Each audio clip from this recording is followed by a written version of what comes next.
Hello, it's Ren Presents time. I'm your host, Ren, and today we continue with the Belmont Saga, Part 1 of Against the Juries, Chapter 4, A Curse. Last week, Paymaster Stenstrom awakens. Taara's leaning over him. She has managed to get the missive panel under control there on the bridge. And in case you're wondering what that is, I also wonder what that is. It's the missive on the older ships in the fleet, and the Straylight class being one, which the Seeker is a part of, had a missives panel. And the missive was an officer on the bridge, and sort of had the keys to the ship. The missive would allow access to databases, to weapons, to various features and functionalities on the ship. The missive was supposed to be like the eyes and ears of the Admiralty aboard the ship. Wasn't a very well-liked thing, because no captain really wants a eavesdropper from the Admiralty on the bridge, but that's essentially what the missive did. Admiral Derlith, our friend from the Admiralty, was at one time a missive, and so if the captain wants to drop dime on a Zaffin and blow him out of space, he's first got to run it past the missive to unlock the weapons. It's not too much of a issue most of the time, but occasionally politics hold sway. You have a missive who's sympathetic to parties that aren't favorable with the captain. You get all sorts of weird stuff. And in future models, the Straylight class is pretty much the last model that used the missive station. The later fleet vessels, like the Triumph class of ships, didn't. The missive station had been deleted. But Taara, using her mollied up smarts and power provided from the Paramel, the lantern, managed to get the panel under control. Now she can turn on, turn off lights, access subsystems, and so forth. And she shows Paymaster Stenstrom a disturbing video image from the ship's archive that's still there. It was the last day of the previous crew's tenure aboard the ship before they vacated, and she became an abandoned hulk in space. You see a lot of crewmen leaving the ship. They got their bags packed. They're giving everybody hugs and so forth as they vacate. And amongst the crew that you see there in the archives is a tall, beautiful, blonde-headed woman wearing pink, and that's Lily. Stenstrom can pick her out anywhere. There she is, and then has all the crew thin out. Eventually she's all by herself there in the main corridor, and she even looks up at the camera and smiles, and then pulls an envelope from her purse and sets it down on the floor and then walks away. And then that's the envelope that they encountered when they first uploaded to the ship. It was there in the dark, and when they look at it, they see different things. So if Stenstrom looks at it, he sees that it's made out to him, and Taara sees it and she thinks it's made out to her, and yada yada. So they put it away, but then once they're on the bridge there, they get it back out. Figure it's some sort of arcane creation, and they decide, well, we're here on the bridge. I got my ints. I can kill anything that might come out of this letter if it's some sort of arcane trap or something hidden as a letter. So they decide, let's just open it and get it over with. Taara opens it. Inside are three letters, 3 pieces of paper, one made out to each of them. And Stenstrom reads his, and it's from Lily. And she tells him things we already know, that she's been forced to lie to him over the years, and she has known him a lot longer than he anticipates, and she has guided and protected him throughout his life as a boy and a young man, and so on. And those protections there is evidence of those protections in the first book, Sands of the Solar Empire. I'm not really gonna say what they are. I would hope you might have picked them out. Anyways, she says that she loves him and she can't wait to unmask and show him everything the next time they meet. And she also says, using Paramount, she has seen dire things, and she showed him some of that in the previous book. And one of them is that he is sailing into perilhood. He is there is danger ahead, and some of the old stories abounding in the region about pirates and raiders and even the devil are to some extent true. And Aram scoffs. He's like, well, we're in the heart of the League. The fleet and the Marines protect all. But all these ships zipping around, they are all going at incredibly fast speeds, and there's vast gulfs of distance that they are just passing in a moment. And the Seeker cannot achieve those speeds. The Seeker is moving at a very slow rate. And all of these ships going so fast, even though you're right in the middle of the League, right in the heart of downtown, so to speak, there's a lot that's out there and a lot that goes unnoticed. So we'll be investigating that soon enough. And Lily says, let your companions read their letters, and then stick this one into the cavity of the lantern, and it will create a beam, and you follow the beam, and that should keep you out of danger. So that's where we are, and Taara is ready to read her letter. So let's proceed right now. Part 1, Chapter 4, A Curse. That doesn't sound good, but we will see what that is all about right now.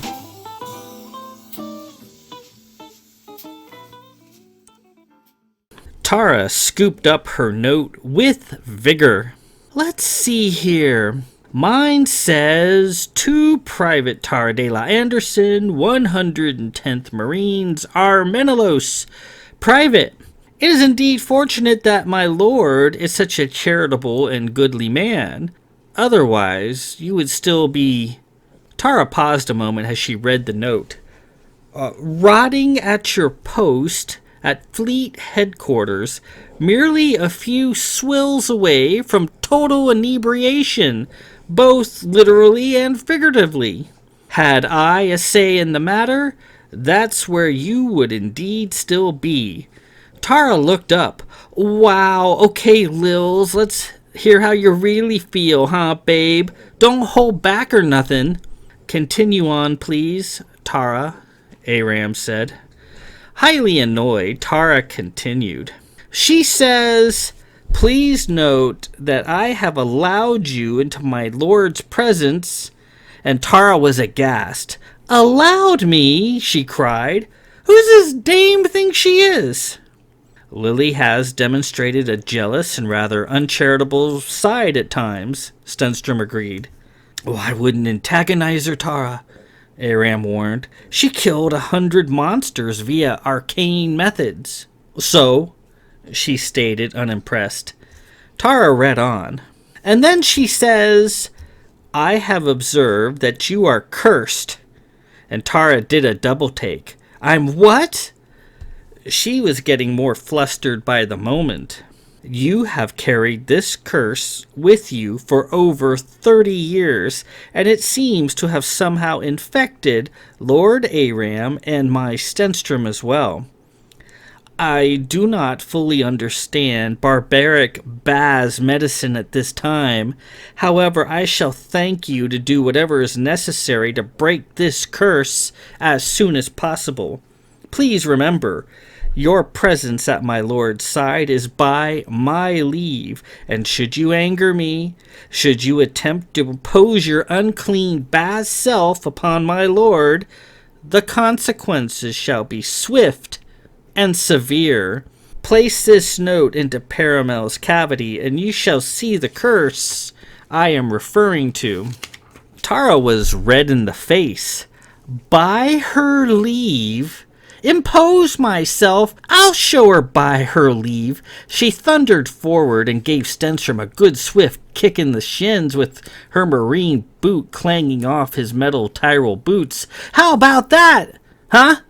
What in the name of creation was that for? Stenstrom asked, astonished. Shin kicking, Taara replied, having regained her usual humor. It means a girl likes you on Baz. I love you, Belle. I love both of you. And I don't give a flying toot what Lily says.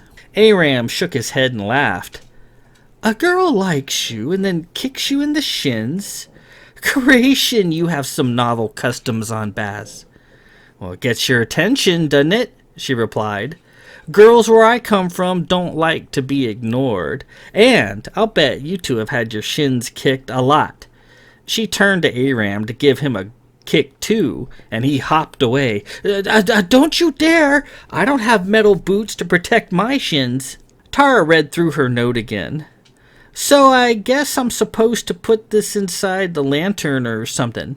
She looked around, the Molly failing her in this case. She fumbled with the lantern, trying to get it open. Now just a moment, Taara, Aram scolded. This is an arcane elder device, and you really shouldn't manhandle it. There could be repercussions. The two of them probed the surface, having no luck getting it open. Stenstrom came in. I recall seeing Lily open it here, I think. He located a hidden switch, and one of the lenses swung outward, revealing a hollow interior with a curious trapezoidal prism mounted in the center in such a fashion that it could freely spin if rotated. They placed Taara's slip of paper into the cavity and closed the lens. Okay, so now what's supposed to happen? Taara asked. After a minute or so, the three of them heard the sound of movement within the lantern, followed by a crinkling of paper. I hear the prism moving, Aram said. Slowly the lantern came to light, the lens awash in a soft yellow glow that focused into a great, meaty beam. The beam of light issued from the lantern and played out on the far wall of the bridge. Images formed, uncoiling in 3D tableau. In the beam of light, 4 figures emerged, standing back to back in a rough circle, all bound at the waist by a common golden band, like a group of shackled prisoners awaiting execution. There was Stenstrom in his green HRN and hat, Aram in his blue coat, Taara in her vivid red marine jacket, and a fourth person, female, tall, brown-haired, pulled tightly into a bun under a small hat, wearing a Ladies' Fleet Tremblar uniform. A handsome rapier-like weapon hung at her side. All 4 figures were completely lifelike and motionless, as if frozen in time. So what's all this? Aram asked. Well, it appears to be the 3 of us and a tall fleet lieutenant, Stenstrom said, all bound together. It's Captain Gwendolyn. I've served her coffee many times in the Admiral's office. This sword here at her side is a Fedula, her family's Los Capricos weapon. Stenstrom rubbed his chin. So this is the woman who wants to knock my block off, eh? You were right, Taara. She is pretty tall, and... Taara? Taara stood there silent and ashen. Taara, what's wrong? Stenstrom asked. She said nothing. Taara! She shook her head and blinked. What's wrong? Well, Belle, don't you see it? What? The circle. Look at the circle around us. We don't like circles on Baz. We're afraid of them. Seeing the circle sent Taara into near hysterics. Why? Vendetta Circle. What's that? Stenstrom asked. It's something we believe in on Baz. It's a weird curse that starts with one person and tends to spread out and suck people in. You know you're in a Vendetta Circle when you see yourself or your name in a circle. You never see circles at eye level or placed near a mirror or window that you might possibly be able to see yourself in. It's a big taboo on Baz. If you want to start a fight, write down someone's name and draw a circle around it and see what happens.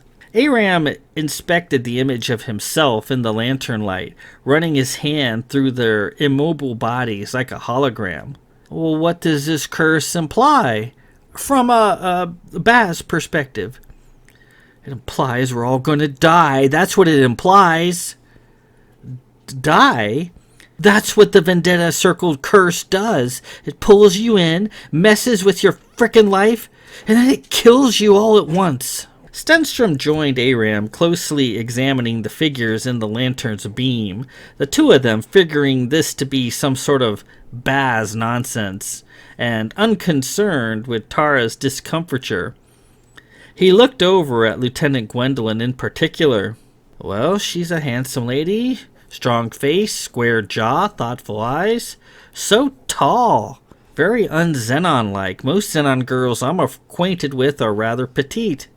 Taara hugged herself and fearfully observed the circle, taking in every detail. Well then, she can be fitted for a nice big coffin when she's dead. Taara, it's gonna be okay, Stenstrom said. No, she moaned. Listen, we all have our regional beliefs, and they mean a great deal to us, don't they? If I told you some of my personal beliefs, you'd probably laugh. And one thing I do know is this. Your belief in a thing can fuel it and give it power and make it real. I know the arcane, and I can tell you there is nothing that cannot be undone or unmade. Nothing. That is a constant. You said you're cursed? If that's the case, then there must be a way to break it. Lily even said so. So how do we do it? You're the expert here. Well, I don't know. There's these ladies back home, Ganadas they're called. They prowl the streets waving their cred sticks around, demanding money, and claim they can either curse you with the circle if you piss them off, or they can also cure you. All for a fee, of course, yes? Aram said.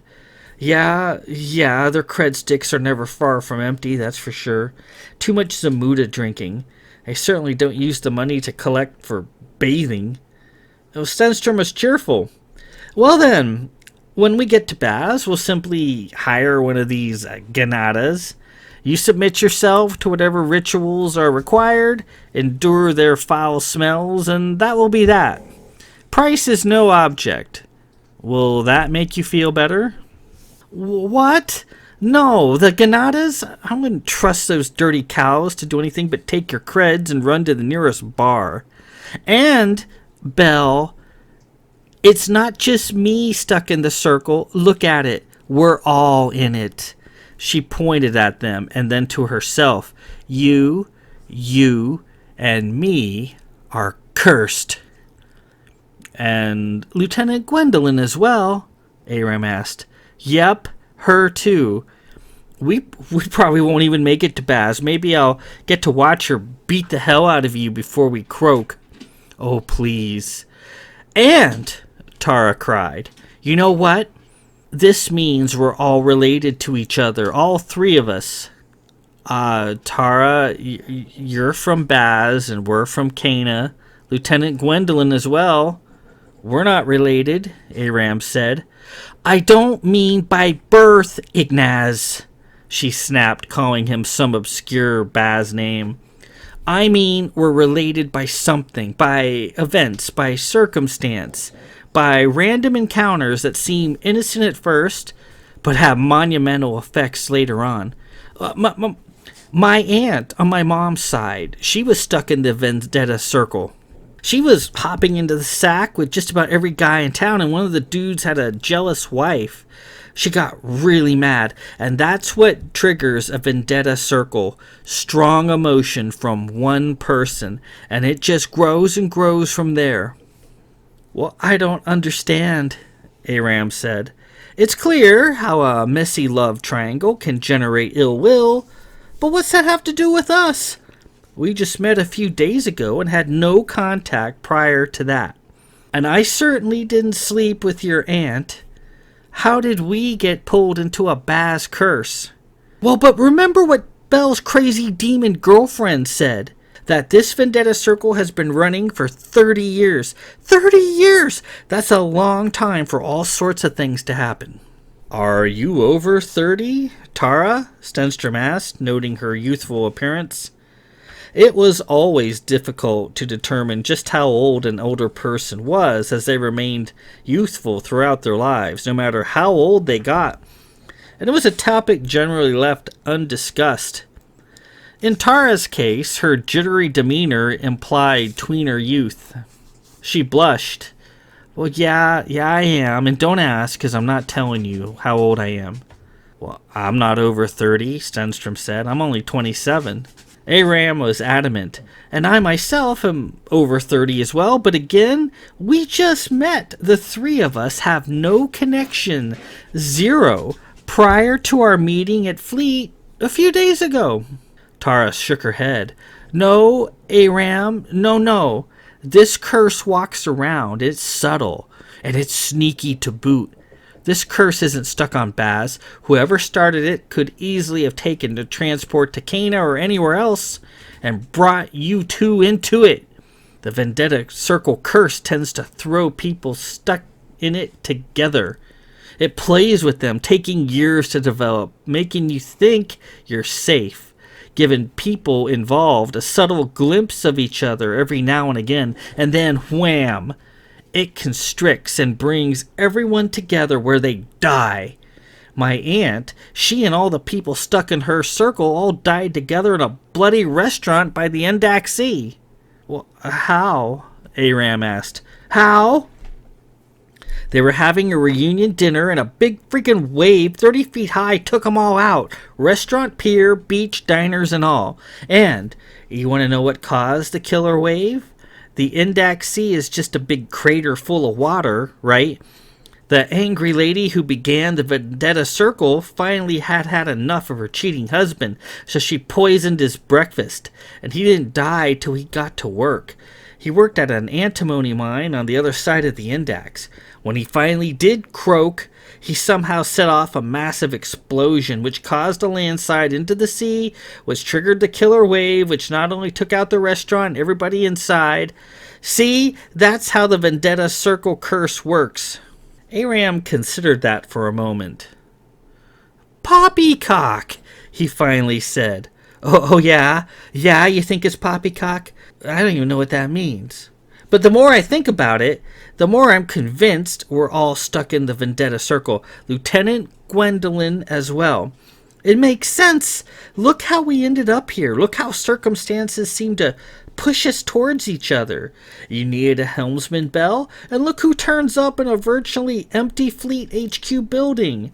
Aram. You needed an engineer, and Aram's got his Molly that he's too scared to use, but here I am, and I couldn't care less, so I use it and get us out of our terminal orbit. We needed an engine to break Cana. Well, there's the Westminster, just waiting to be stolen and converted into a drive engine. And Lieutenant Gwendolyn? Stenstrom asked. Well, I don't know, but she fits into this too somehow. She's only out there in her scouting ship coming to get you right now. So, if I'm following your aunt's analogy correctly, since we're all together now on the ship, with the exception of Lieutenant Gwendolyn, who is en route, then that circle is near to running its course, and we're all soon to die. Is that right? Stenstrom said. She nodded and mumbled into Stenstrom's coat for a bit, trying to sort herself out. And you're also saying that this Vendetta Circle we find ourselves in is caused by one person who has ties to all of us across two worlds. She nodded again. I mean, it's probably my fault. I got into a big fight with a Ganada once. She was running around spouting off about my uncle who ran the local pharmacy, and I told her to shut the hell up, and she wrote my uncle's name down, drew a circle around it, and then we were going at it. Maybe that's where it started. Well, how does that involve us then? Aram asked.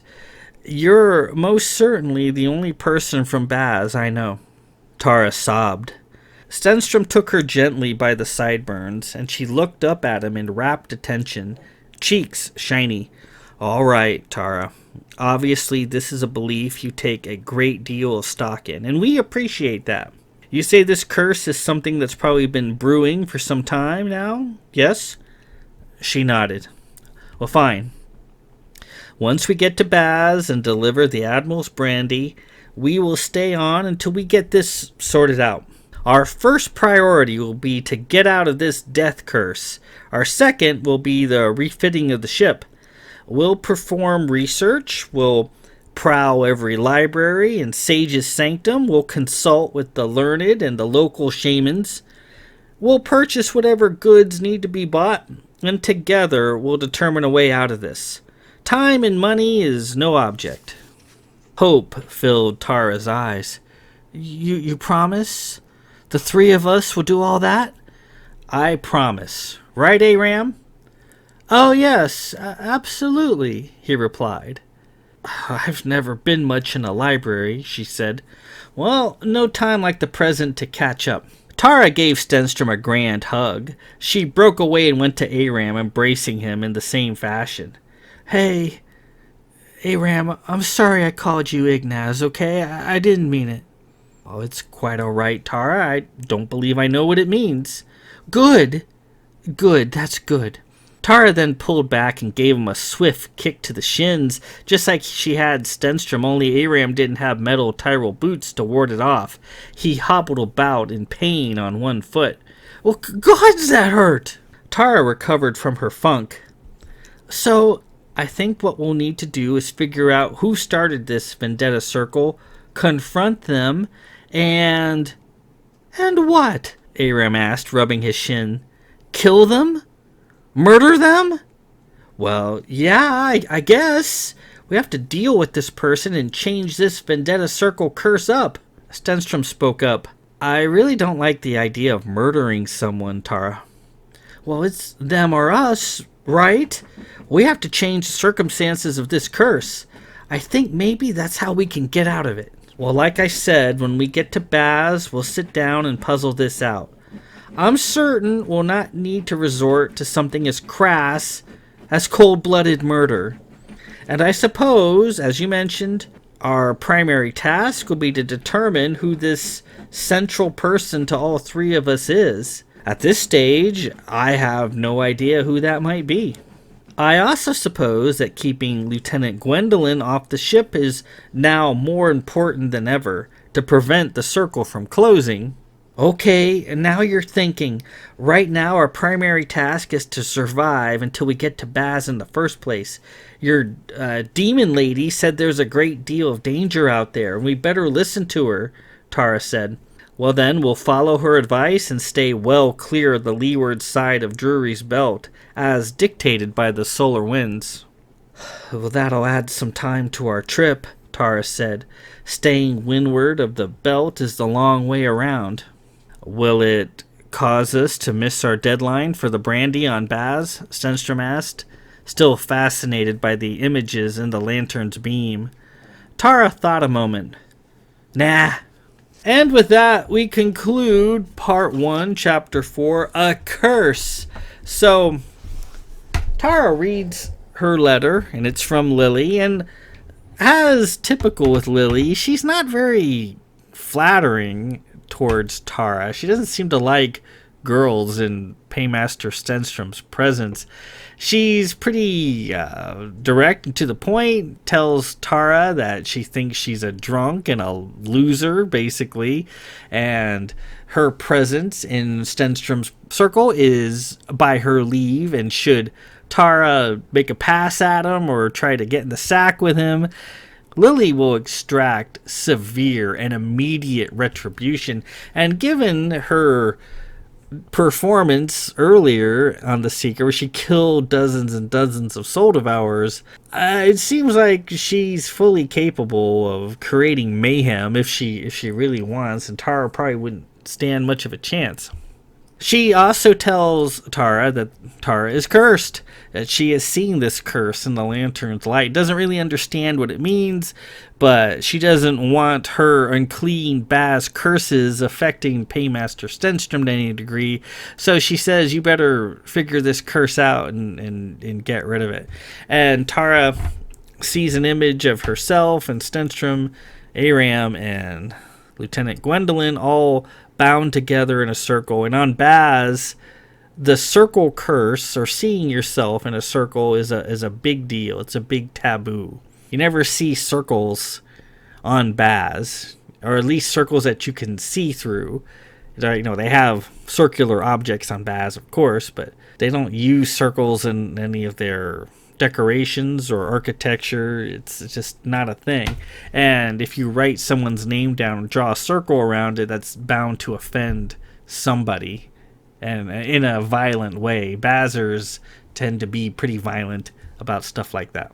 And Taara just seems, she's usually pretty good natured and very rough and ready and able to tackle the world, but this curse has her pretty shook up for a while. And she says, well, the Vendetta curse is a Bass thing, and it starts with one person feeling very strong emotions, and then it sort of radiates outwards, and it draws people into it, and it can last a long time. And as she says, the circle takes its time, and it allows people in it glimpses of each other on select occasions, and then at the right moment, or by some sort of divine reckoning, all the inhabitants of this curse are drawn together and then killed all at once.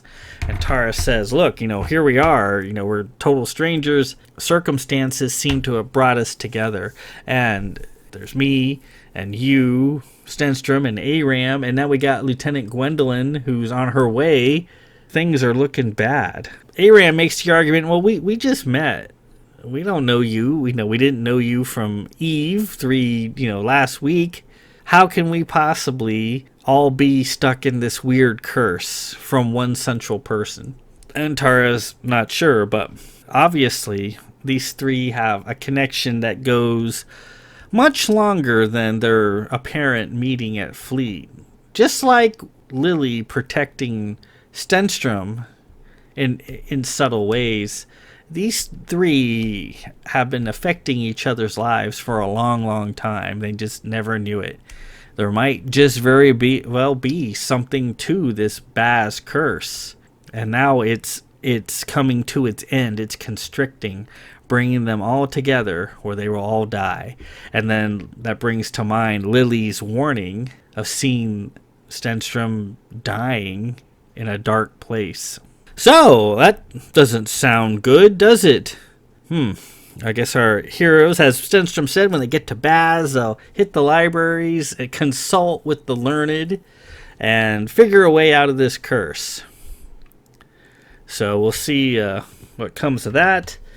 Now, next week is the final letter chapter, as I call them. So, and I the way I was trying to be clever when I created the names for these chapters. So you have 3 letters, a curse, and then next week, chapter 5, and an apparition. So it's just sort of like one sentence sort of drug out over 3 chapters. Aram has yet to read his letter. I wonder what this apparition pertains to. Well, we will find out next week. Until then, this is Ren Presents. I'm your host, Ren. Peace out.